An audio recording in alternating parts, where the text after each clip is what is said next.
Hari ketiga makan bergizi gratis di Palembang, Sumatera Selatan masih disambut antusias para murid. Salah satunya murid di TK Pancabakti yang menantikan varian menu berbeda tiap harinya untuk makan bersama di kelas setelah jam pelajaran selesai.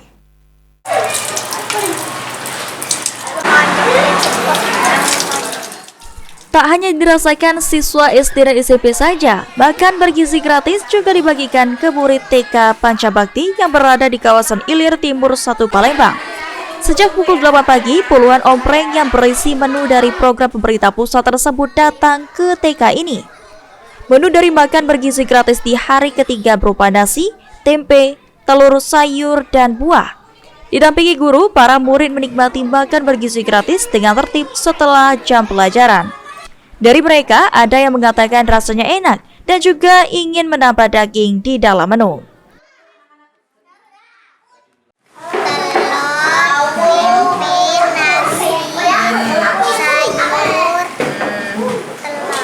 Suka enggak? Suka. Ini udah 3 hari ya dapat makan gini ya. Enak enggak makanannya? Terus selain telur, misalnya Diana nih mau pengen apa nih? Ya. Daging, pengen daging.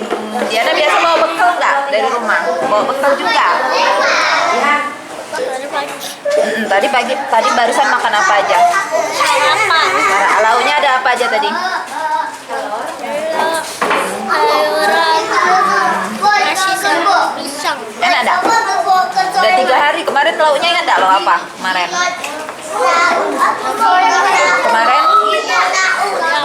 ayam. Terus Faza pengennya apa nih? Ada tambahan lauknya ada? Faza pengen apa? Ya.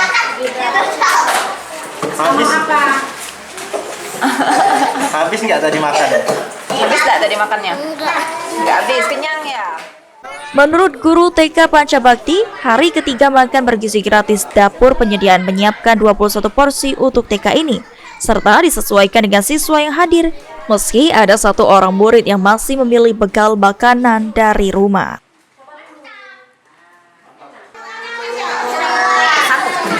Total murid di sini berapa? 26 ya. Bu, ini kan sudah 3 hari berjalan gitu ya. Ada kendala yang dihadapi soal pembagian, mengingatkan ini masih anak-anaknya anak-anak PK gitu kan. Kayaknya suka semua kayaknya. Kan ada anak yang sudah sarapan di rumah kayak itu nah. Tapi bukannya kami kasih lagi juga. Lutfi Pal TV.